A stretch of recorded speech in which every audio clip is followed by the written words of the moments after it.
Who's he? Kentman!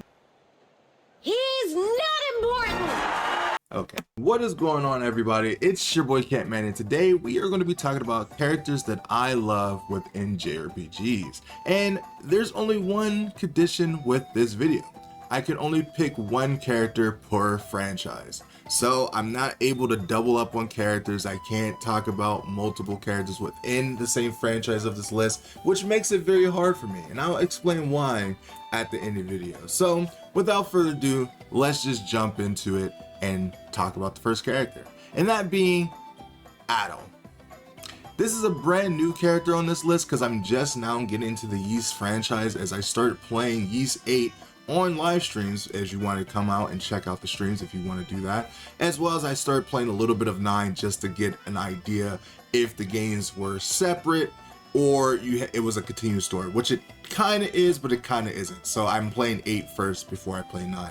And Ado is just a cool character. He's just a really dope looking character for each iteration that he's in, and I like his style, his vibe. He is a silent protagonist for most of the games, so you don't really get to hear how he is, so you get to control the things that he says. But even in the moments that he is a silent protagonist, you get a lot of character interactions from him, and I just like the way he interacts with some things in certain characters. He's just a cool, carefree character that just loves adventures. He does have a goal that he's trying to reach a particular adventure that I'm learning from 8, but however, it's just that he's just enjoying whatever happens in the moment. He doesn't ask for these things to happen, but they happen, and he's like, you know, all right, I guess we're just dealing with it. You know, I'm having these weird dreams. I just got trapped on this abandoned island, but you know, we're here.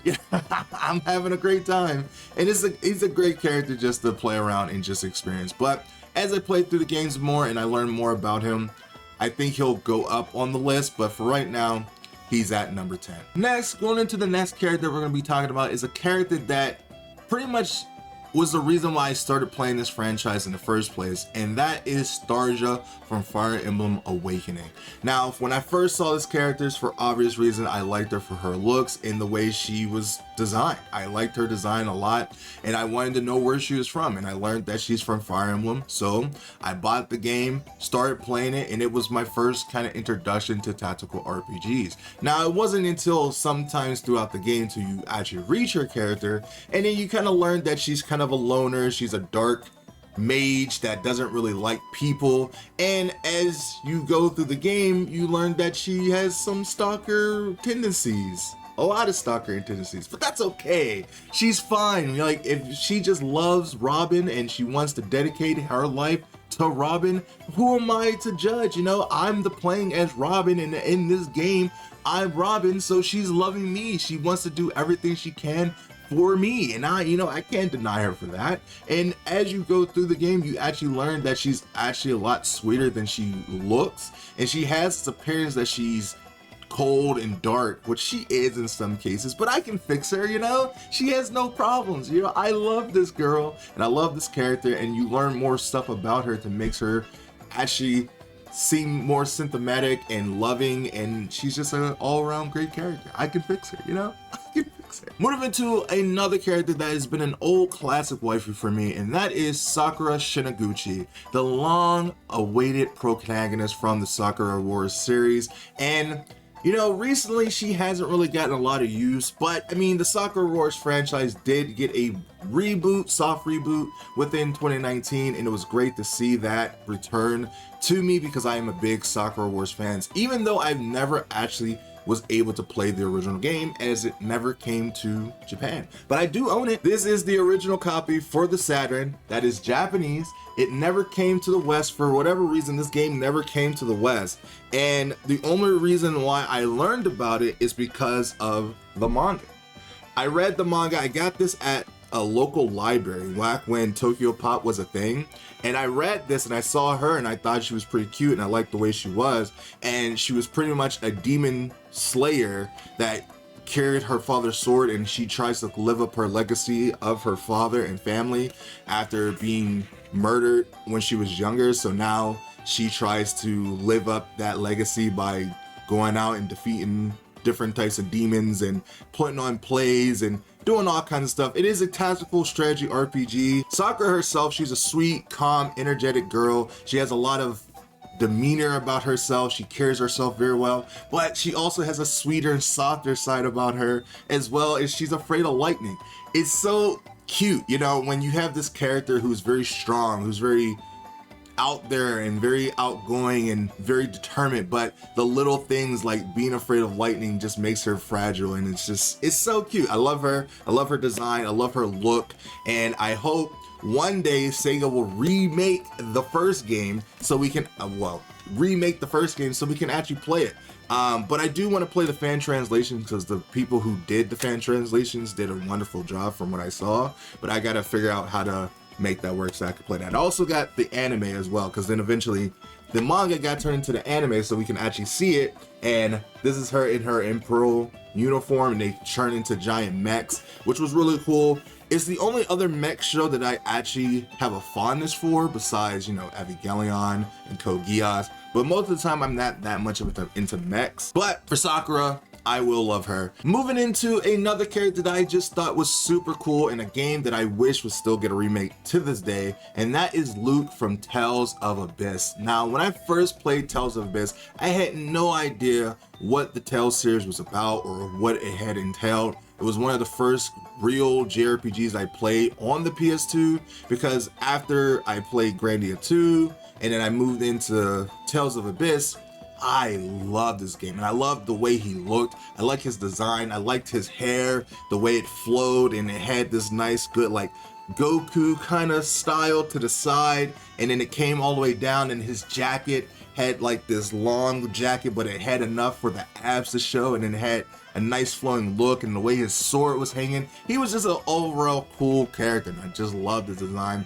And again, I wish Tales of Abyss would get a remake or a remaster for newer systems, because I just don't understand why this game is trapped on old hardware. It did get a remaster on the 3DS, but ever since then, it never got another iteration for the games, and I would love to play this game again. I mean, obviously, I could play it through emulations, but I would like to play it from official means. But regardless of the fact, Luke is a great character, and I think he still is one of those characters that I enjoy, even to this day, even though I haven't played the game in such a long time. The only thing I remember is that he got kidnapped as a kid, so then he lost his memory because of the trauma, and now he has to relearn everything, and there's a whole great war and all this other stuff, and it was a great game. I really would love to play the game again. Now, a newer addition to this list that I was not expecting to love right away, but because we played the demo of it and I talked about it, this character is here as my number 6 character, and that is Vel. I really like his design. I think he's really cool. Now, when you first play the demo, you don't really get a sense of how cool he is, because when you start off with a claymore of his vessel, and he's very slow and clunky. But once you took that off and you saw his original attire and his original way he fights, he became so much cooler to me, and he felt so much fun to use and see. And just his demeanor himself, he's just this guy who's a carefree guy that's taking his friend to the monastery and trying to fulfill her wish, but also trying to show her the world and introduce her to new things, as well as he has a kind spirit that he's willing to risk his life and vouch for his friends depending on the situation, and knowing that he can vouch for his friends. And he's just a cool character. I like the way he's designed, I like the way he looks, and he just has a good vibe. Now, that all could change by the time the real game comes out, because I haven't played the whole game yet. But for what I've seen of him so far, I have to say he's actually a really cool character, and he's pretty high on the list. Next is a character that I loved for a very long time, probably in the realm of my first JRPGs I love besides Final Fantasy VII, and that is Ryoto from Grandia 2. Now, Grandia 2, I could talk your ear off all day of how much I love this JRPG and what it did for me as a young JRPG fan, but I'm not going to talk your ear off on that. But the fact is, Ryoto was a cool fucking character. He didn't take no shit from no one. He was sassy. He was a mercenary who just did his job, who wanted his paycheck. He didn't care what it was, but he had this rough exterior about him. But when you start to learn more about him, he was only like that because people treated him like that. So he only gave shit back for the shit that he was given. And I just think that was cool. He was just an all-around cool character. His design was cool. He had a cool voice. Ryoto is a great character. I like the way he looks. I like the design, and he's just an overall great character. So he is my number 5. Then moving into number 4, another newer addition to games that I played this year, which is Eve. Now I know what you all are saying, you only like her for her looks, which is yes, I do love her for her looks. She's great, she's beautifully designed, she's a great overall character. Shift Up, one of my favorite companies and developers right now, knows how to make a great character. But as you play the game and you learn more about Eve, she's a great character and a well-written character. Now, I know the story of Stellar Blade isn't the best or isn't the greatest, and it has a lot of fine-tuning, but for Eve herself, she's a character that is a fish out of water scenario where she lived in the clouds or in this space for a long time, and now she's on the ground and she wants to help and provide service to people, but she's very flawed and very confused on what is going on of the world because she doesn't know anything about Earth or what happened before. But then as things go on, you learn more about her and her story, and you're trying to discover what's going on, why these Natibas is attacking everybody, how they even became the bee. You start to understand different outcomes, and without spoiling the game, because I want people to play it for themselves if you haven't already played it. But it was a great game, and I love Eve, and as a character, she's a great overall well-designed and balanced character, and I'm just excited to see where they take her in the second game. That's kind of already been announced, and I'm looking forward to seeing what they do with Eve in the future. Then going into number 3, a character that I was not that surprised that took over for my Atelier franchise fame, which is weird for me because when I first started loving Atelier, Verona was always my number 1 girl from the series. In some ways, in my heart, I would like to believe she still is, but it's been a long time since I played Verona. But if you know where I'm going, Ryza has taken over that spot in hindsight. Ryza is just a overall great character. I love her journey and her arc from going from a novice of an alchemist to a master alchemist, and just her overall story of character, how she changed from being this character that didn't really know what she wanted to do in life, and she just wanted to have her own story. She was very, I would say, disobedient, but she didn't want to follow her own family's footsteps of being a farmer girl, but she wanted to find her own vibe, and she did. But she was very reckless, but over time she became more wise, she became more cunning, she became more caring and understanding, and also she was willing to help her friends understand their dreams and goals. And overall, by the end of the game, I was very satisfied, besides one thing, which is, I think, just a fan thing for me for Claudia and Ryza being together. But in my head canon, they ended up being together at the end anyway. It's made by my favorite artist right now, Torida Monimo, who I've talked about on the channel many times, and she's just a great character, and I just like her arc by the end of the game. And I will probably be doing a retrospective on Atelier Ryza eventually, because I do want to. And number 2 is Neptune from Hyperdimension Neptunia, or Neptunia if you want to say it for short. I just love Neptune. She's a great character. I love her design. Sega being my favorite console and my favorite company at the time. I mean, things has changed over years, but I still love Sega. It's the first system I ever had as a kid, and because of that, I lean to Neptune a lot. And the fact that she can break the fourth wall, she knows she's the main character, she knows that she's supposed to be this overpowered being. She kind of is like the Deadpool of the universe, but she still plays the role. She has this, like, all this power, but she has this goofy side about her, but she still is very caring, cunning, and fun just to be around. She doesn't take things too seriously, but when she does, she kicks ass. She doesn't like eggplants, which no one does, I guess, and she really loves pudding, and she's really cute. Overall, a great character, and has always been my second favorite character of all time. But there's one character that I love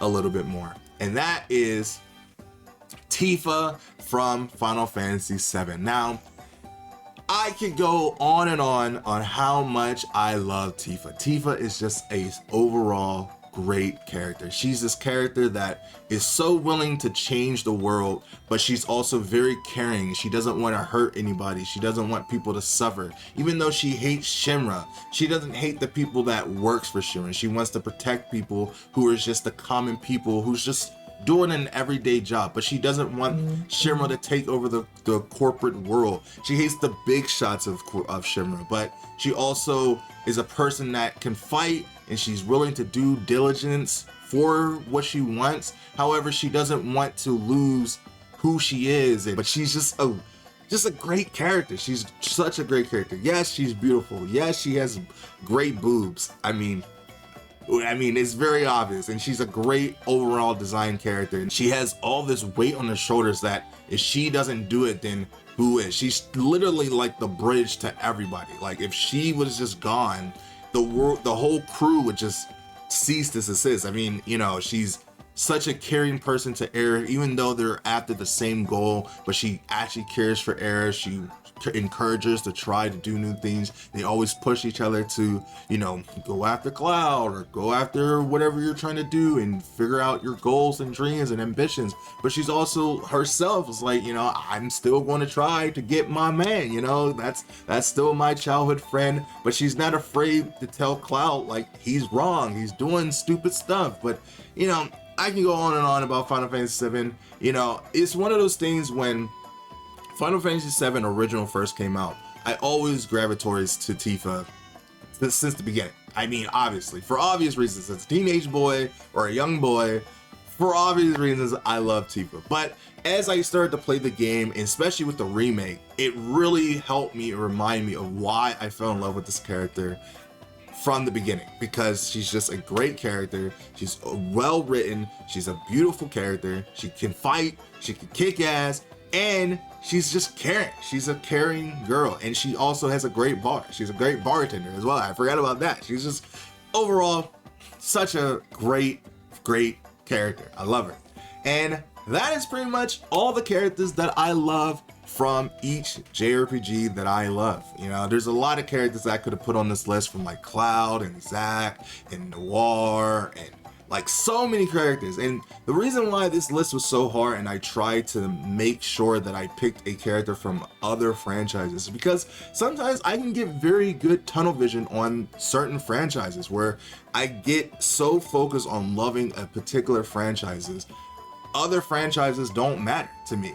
And sometimes that's a very blinding thing for me because I miss out on certain JRPGs that I wanted to play, like Ys or more Tales games or all these independent JRPGs that came out this year. I didn't get the chance to, and I just been blinded. And I really wanted to make this list to kind of push myself to get out my comfort zone and go out the box of things that I normally wouldn't talk about, but also to help me realize that there's more characters that's in the world that's cool and that they're really well designed. And I wanted to also make this list not fully waifu oriented, which I would normally do in the past. I would just fill my list with nothing but waifus and wouldn't be any guys in there. But there are some cool guy husbandos that I appreciate too, and I wanted to really push myself to challenge myself to do something different than I normally would do. And that's going to be leading into something that I'm going to be doing within the next couple of days, a project that I'm going to talk about, but I'll save that for its own video. But for now, let me know how you guys feel about this video. What characters do you love from JRPGs or for whatever games that you play? Let me know down in the comments down below, because I would love to know what you guys talk about. I love having conversations like this, and I would like to do more stuff like this. And if you guys did enjoy this video, hit the like button, subscribe for more, and I will see you guys in the next video next time. Bye me.